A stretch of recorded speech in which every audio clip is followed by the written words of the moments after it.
do an opening chant, call and response. The Dharma is vast and subtle. The Dharma is vast and subtle. We now have a chance to see this. We now have a chance to see this. Study this and practice this. Study this and practice this. May we realize this true meaning.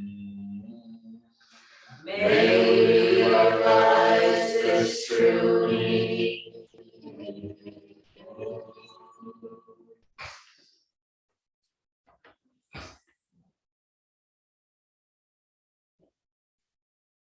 It looks like nobody's joining on Zoom.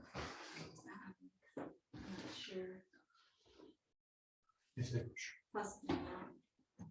Is it recording? Okay.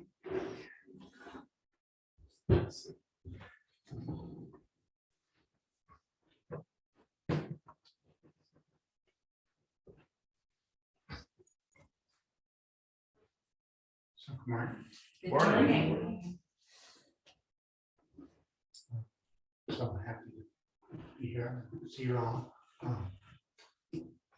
I thought we could go around and introduce yourself, maybe say your name and kind of where you live. If everyone lives in Omaha, we can say what neighborhood. No. Let's go around. George Patnode, West Omaha. Tara Hall. I live in Missouri Valley over in Iowa. Deb Spica, I live in Fremont, Nebraska. Well, on a farm outside of Fremont, Nebraska. Mickey Davitt, I live in the Midtown Omaha. Jenny Schreimer, I live in West Omaha. Jeff Pitts, live in Bennington by way of Denver. That's a long commute. It is indeed. Pam Griffin, I live about a mile from here. Alex Jones, I live in Philadelphia. Eric Thrasher, I live in Iowa, also by way of Denver. Ian Cooley, I live in Omaha. Campbell, I live in Glenwood, Iowa, just south of here. Sarah Bethel. I live in Midtown.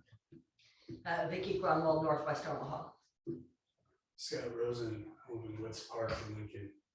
And Jodo with Clusin, I live in Denver, along Boulder area. It's all kind of different range. So I feel I have a connection with Nebraska Zen Center.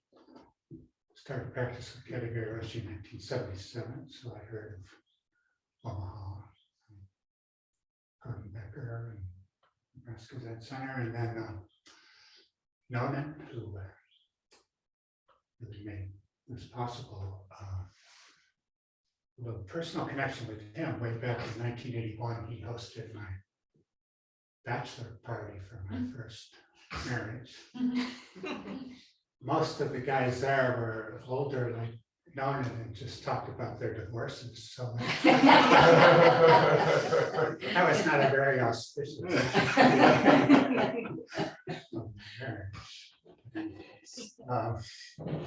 But I passed through here once in the 90s, driving across country with my children. So it's always kind of special to me, just in my mind. So Buddha's birthday is kind of a birthday for all of us, for all of humanity, because, well, Buddha became the awakened one, and we all have innate, innately we are all awakened ones.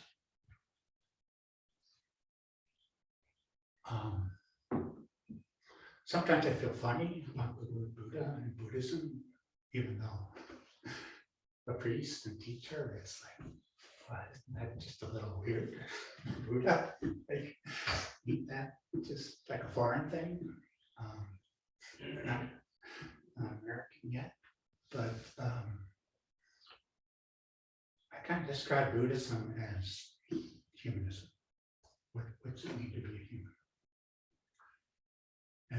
describe Buddhism as the culture of awakening.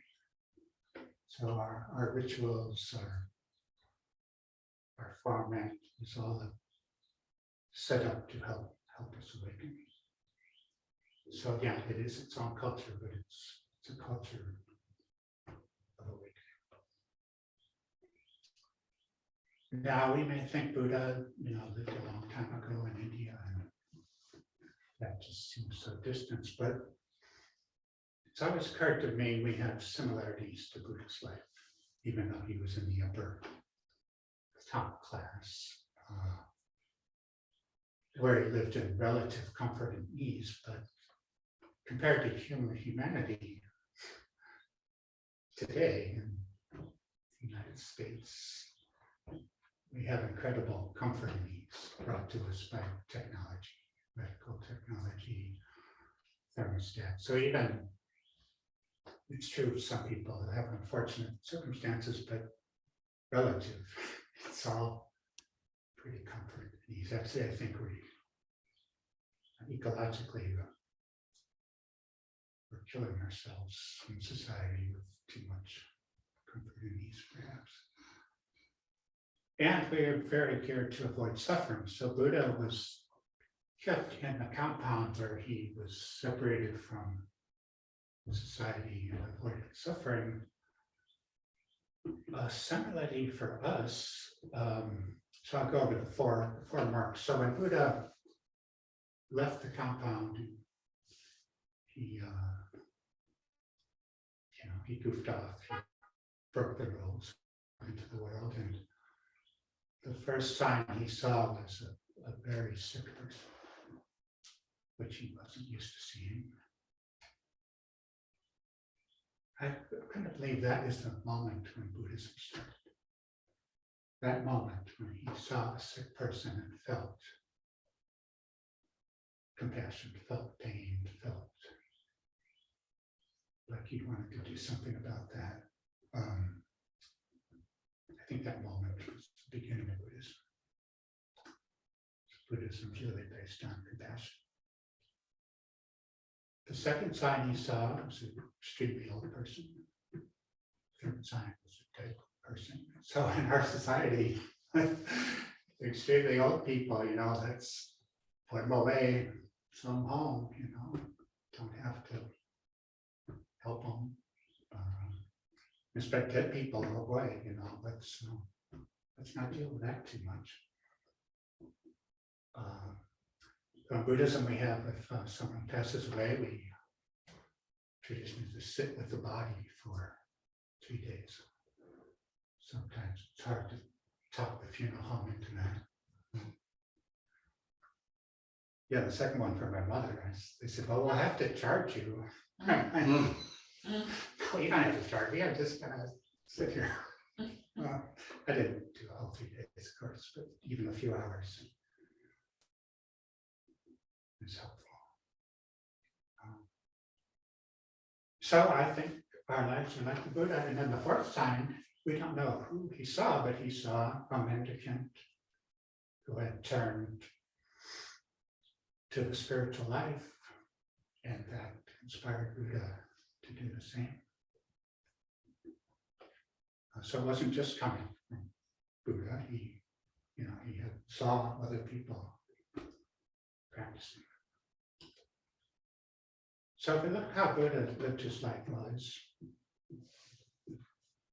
the monk's life, I say it's one robe, one bowl, and sleeping outdoors. Well, I learned something. I thought, well, that thing is homeless, so like shouldn't I be homeless? But I discovered in history at that time in India, for quite a while, society supported and respected the homeless mendicants. They fed them, probably not all of society, but in general, that was seen as a valid way to live in that society. So today, it's totally different. Although some monks would practice Dharma, which gets you about enough money to feed yourself. But that's pretty much looked down as being a lazy bone. So it's a little hard to translate that to our society, but Buddha didn't go around saying everyone should live like monks. He taught lay people a human society, how to base our life on kindness, harmony, and what I call maybe optimal mental well-being. So there's one author, Stephen Batchelor, I think, pointed out there's a difference between humans are based on doing, doing, accomplishing, and Buddha is kind of a whole different axis. Let's focus on being. What does it mean just to be alive in this moment? I have to say, I was driving here, I was a little impressed with Nebraska. I went into a rest stop and there was a graffiti on the wall that said, JD here now. Wow, Nebraska's an enlightened state. Graffiti said JD here now. That's probably the best graffiti I've ever seen. For a men's restaurant. So this being, so don't we say, well, don't we want to acquire enlightenment? Don't we want to gain enlightenment? But there's a saying, enlightenment is not about gain, enlightenment is about loss. And what are we losing? I'd say we're losing our obsession with ourselves. And then we are more available for life, which is not the same as not taking care of yourself. Of course, we take care of ourselves, but we do it in a way that considers other people and the earth. I recently came across this saying that's it's not about thinking less of yourself, confusing humbleness with low self-esteem. It's actually about having confidence, but it's not about thinking less of yourself. It's about thinking of yourself less often. So when you're doing something, you just stop measuring and judging, and you just do it. The concept of self is fine. The concept of self is important, but how much is that tyrannizing, our psyche? So perhaps it doesn't need to.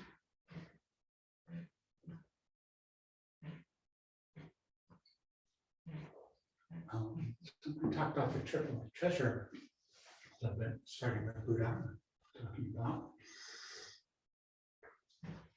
So in Soto Zen, we enact our awakening through Zazen. Main point of Zazen is sitting up straight. I kind of imitate a tulip in the spring. A tulip just grows up straight. So as you're sitting there, you can just check in, see if you sit a little straighter. And the second point,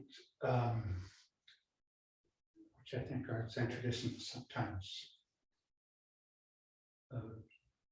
not stressed enough, is you can relax. It doesn't take many muscles to sit up straight. And basically, if your pelvis is higher than your knees, your back naturally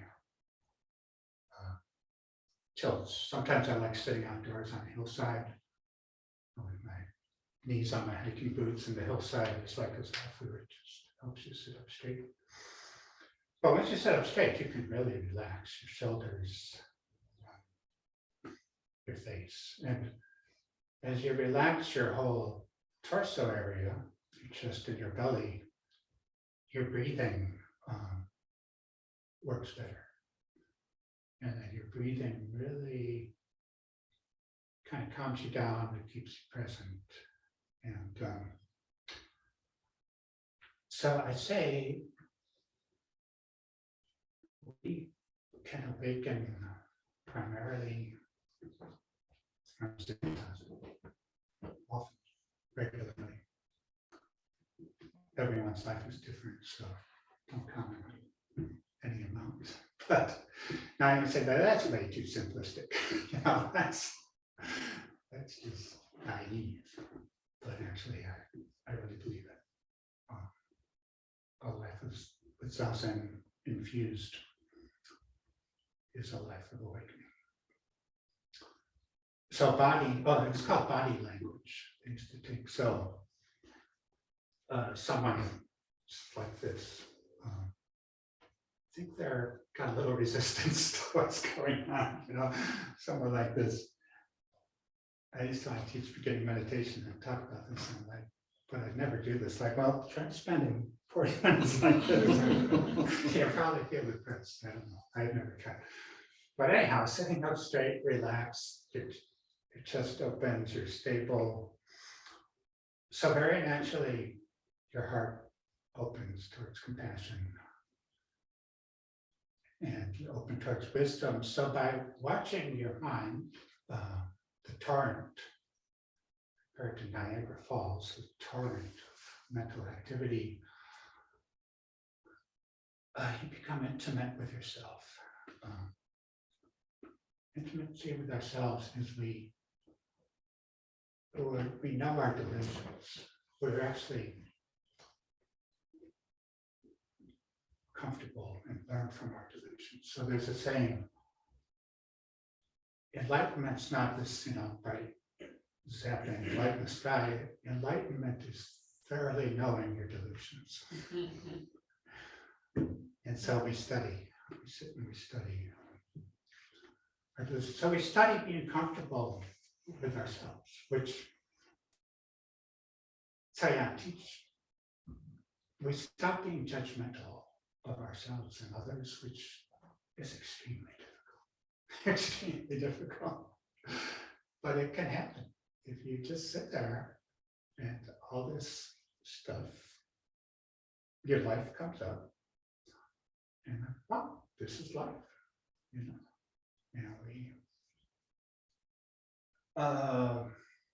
because we have a stable, relaxed posture, that affects our mental state, and we can,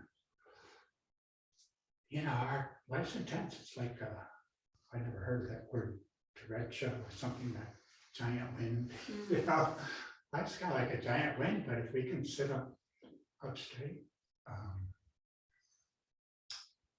yeah, there's a transformation can happen. So that's Buddha. And then I was listening, well, actually, the best way right now to meet Katagiri Roshi is there's a video of a talk he gave at Naroka Institute at the Christian Buddhist Conference in 1988. You can find it on the Minnesota Zen Center website under Category Project under videos. It's over an hour and a half, but it's a close-up of his face and giving a long-term talk. I recommend that if you want to. Best way to experience Katagiri Roshi. And during that talk, he said Buddha was born. He wasn't called Buddha. It's called Gautama, Siddhartha Gautama. And but when he went to the woods, Katagiri Roshi said, he merged his life as a human with Dharma. And when Dharma, suffused his life, then he was an awakened being and became Buddha. So Dharma means truth. And they say it has three aspects. One is just kind of the source of life, like the deepest possible truth that's is kind of the base of physics, chemistry, biology is the base of reality. And then all phenomena are Dharma. So anything that happens is a Dharma, anything that exists. So it's not like Dharma is pure and there's an anti-Dharma that's deluded and evil. So even delusions exist. We say, oh, that's a lie, that's imaginary, but people believe it. So when they believe something, they act on it. So even delusions, anything that exists, and as much as we hate people's delusions, especially other people's delusions, it already exists, you know, it's Dharma. So we can't get rid of it. We could work with it because it's truth. And then the third meaning is the Buddhist teachings, all the books. 10 new Buddhist books are published every week or every day. But hopefully those books, you know, try to look at truth.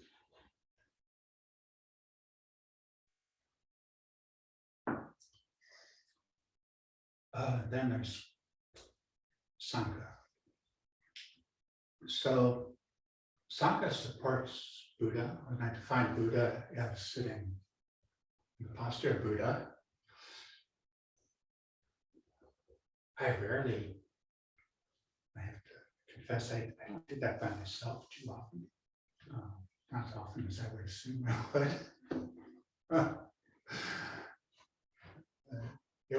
It helped last night here alone. I was like, okay, I'm in a Zen center. I think I'll do a little zazen before bed instead of looking at a screen.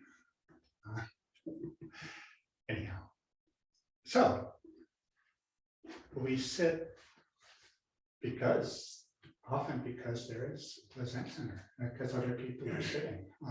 Sometimes there's very few people sitting. I wake up, should I sleep in? I'm like, no, there's only like 3 people there, and they'll be less lonely. And then I'm going to go, you know, hang out with my friends. So the Sangha really supports people practicing zazen. Sangha really supports Dharma. So when we're listening to maybe a recorded talk or reading a book alone, our mental activity is we're describing the teaching to ourselves. So we're already, we would think, you know, this teaching, it does influence us, of course, but it's kind of like we're interpreting it through our understanding. But when you meet with people and have discussion of the text, you get to hear other people's understanding of the teaching.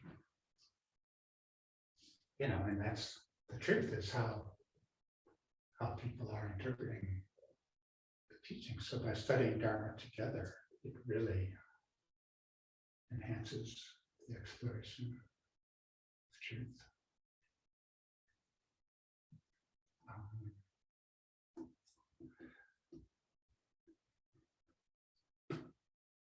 So Sangha, so, you know, very much, especially our culture, is very individual oriented.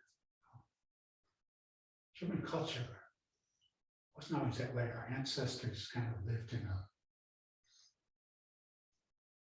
the peasants in Europe, which was our ancestors, they lived in these big communal rooms. So very much, and then even human society, I look at these small houses where people lived 50, 100 years ago. I was like, they had 10 kids in that small house. Like, people shared bedrooms, they had one bathroom houses, you know. And today we're like, oh, every kid has their own bathroom, their own TV set, their own room, you know. It's like, wow, society's, you know, just drifting more and more away from kind of communal sharing. So by bringing people together who are interested in Buddha and Dharma, yeah, Sangha gives us a chance to,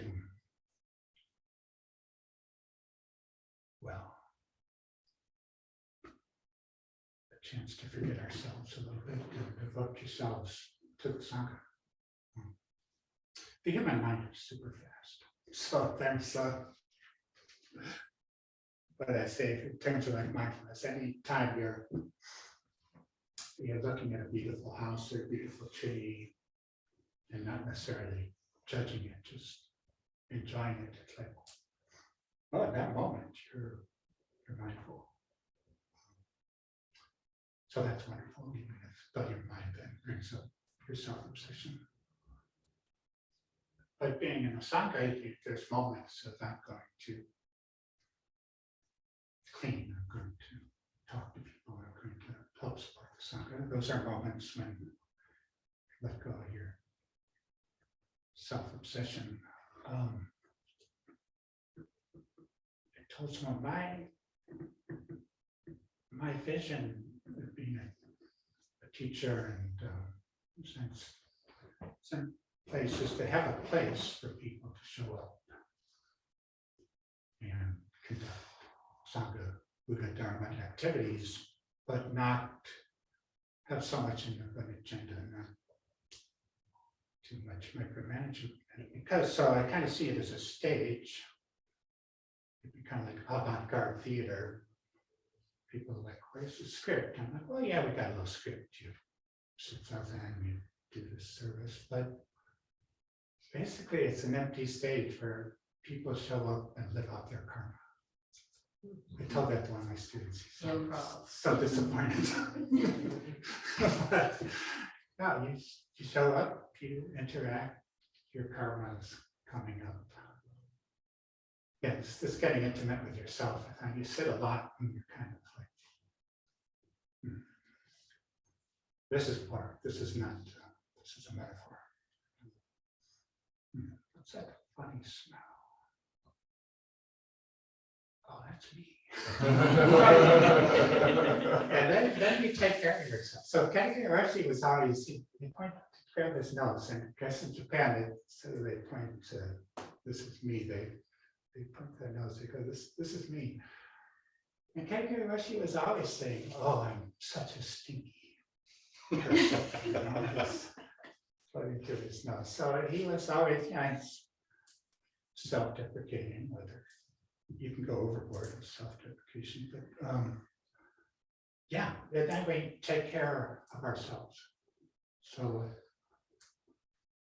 an answer to what does it mean to save all beings?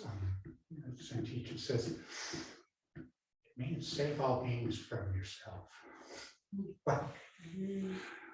or yeah, another Jodo in Des Moines says it means picking up after yourself. It means taking care of your own mess is what saving all beings primarily. So Sangha helps us do that. And I have another simple radical view besides just sitting zazen will guarantee your awakening is I think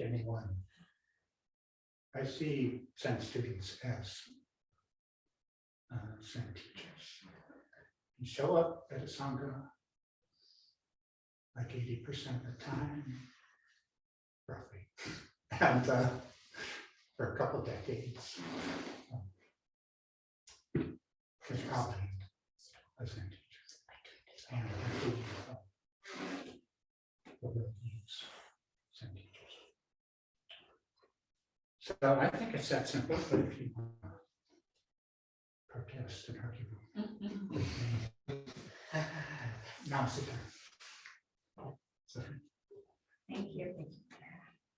Does anyone have any questions, comments, things that have come up for you? I'll give you a compliment. Yeah, you really need to